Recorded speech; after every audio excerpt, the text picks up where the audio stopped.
What's up, NFTpreneurs? This is Dom, and today we're going to talk about something that is definitely underrated in the crypto market. And this factor alone allows everyone, simply by looking at it and looking at the data, to establish and understand what the trend is for a specific crypto project, whether it is DeFi or derivatives project, whatever it is, and how well it will perform long term. So essentially, it's a spoiler to what projects you should buy. And I'm talking about the fees that a project generates. So every protocol generates a fee, a number of fees, and it can be tracked. We're using token terminal this time to see the daily fees generated in the past 180 days for the top protocols in the crypto market. And for each data we're going to analyze, there's going to be some takeaways that I think you will find very useful. Even if you're not an investor, so if you're not interested in making money from going from project to project, purchasing new projects, holding projects, it's a very good way to understand where the crypto market is going. So if you're interested in airdrops, let's see, this is still useful to see what the trend looks like for the category of projects you're trying to get an airdrop from. First off, here we can see that the most prominent market sectors are blockchain, layer ones, essentially, derivatives, and exchanges.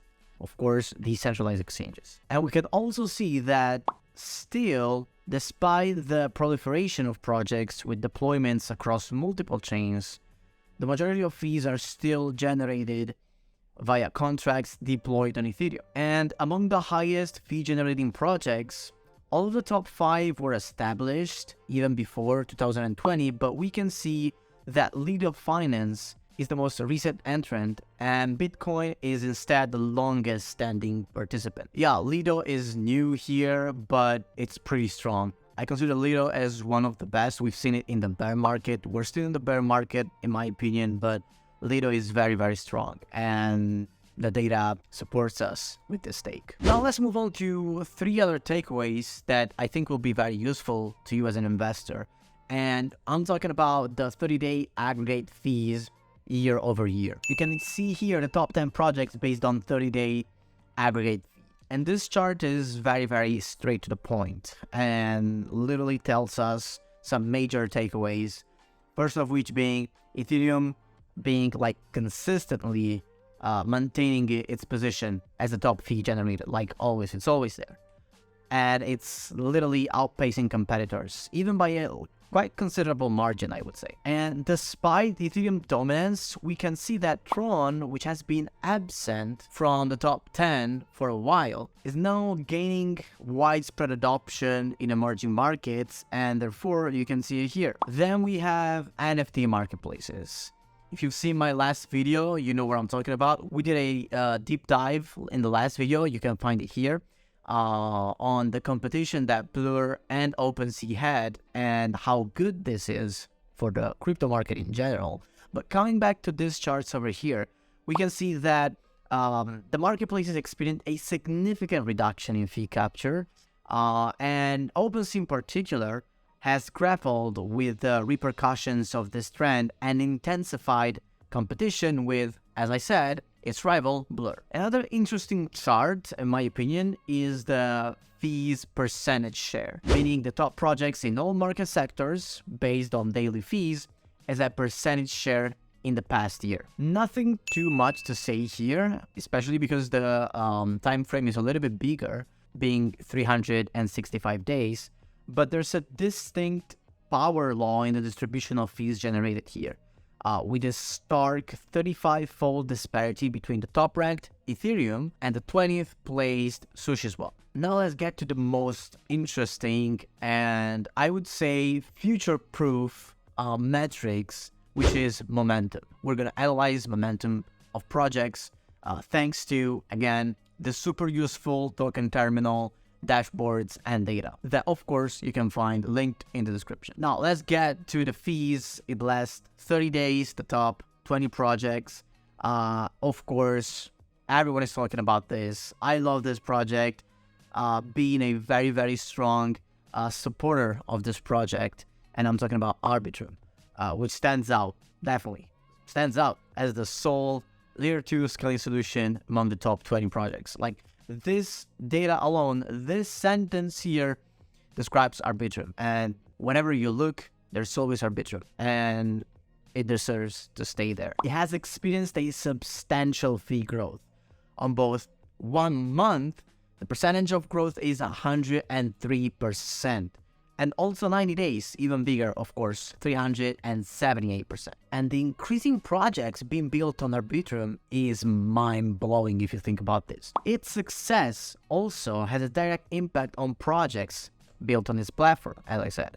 Just like SushiSwap, Uniswap, and both of which have seen increased fees on Arbitrum. And it's stealing a lot of fees, actually, from other protocols. Because 1 year ago, Uniswap fees were 95% Ethereum-based, but now, guess what? That figure has dropped to 75%, with fees from Uniswap on Arbitrum accounting for mind-blowing 20% of the total. And in the past 6 months, SushiSwap's fee share from Arbitrum has similarly risen from 20% to 60%. Coming back to the monthly time frame, in the past 30 days, we can see that the trading pairs with Arbitrum and Arbitrum USDC have generated $4.6 million and $2.8 million in fees for Uniswap, respectively. I think this is very notable. Like, if you see this from a nascent project perspective, it's mind-blowing because Arbitrum token launched less than 3 weeks ago. Last but not least, we have DYDX, which recorded over 3 times the trading volume of GMX in the last month,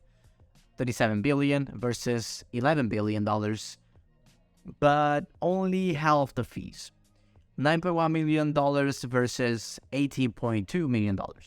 I think there's an explanation for this. Essentially, DYDX fee structure is tiered, as you know, and exempts small makers and takers, as well as larger makers, from fees. Additionally, DYDX offers fee discounts based on DYDX token holdings. Instead, GMX maintains a fixed fee structure. Getting to the next column, the 30-day trend, we can see that Level Finance has rapidly emerged. This growth is, I think, attributed mainly to various incentives, including the loyalty program that distributes LVL rewards traders based on their daily trading volume. Then we see Synthetics, propelled by new product releases and the increasing traction of Burps V2 on Optimism. There's also Uniswap, of course, which is the market leader on Ethereum, that has recently expanded to BNB chain. What do we see here again? Also, Lido. It has an upward trajectory, and this is attributed, I think, to the rising price of Ethereum, of course, and an increase in users overall depositing assets into the protocol. And also, this is due to the fact that Lido's metrics received a significant boost in February when Justin Sun made a sizable deposit of 150,000. Then we see Venus, which has experienced a considerable surge in fees, definitely attributable to large VBNB borrows associated with the user borrowing VBNB to farm launch pool tokens. As you've seen in this video, metrics, data are super important to be tracked because they reveal precious information about the future of the market and more or less can predict what the sentiment is going. And following sentiment in a still very nascent space like DeFi derivatives, it's super important. I think it's one of the major takeaways. Bear in mind that none of the projects I mentioned in this video are associated with me. I'm not affiliated by any means. I'm just explaining a little bit of the data here, what I think is important to follow, and what you should do if, of course, you agree with my takes. The only thing that I'm asking Ritter is a like, a subscribe, and I'll see you in the next video on this amazing YouTube journey.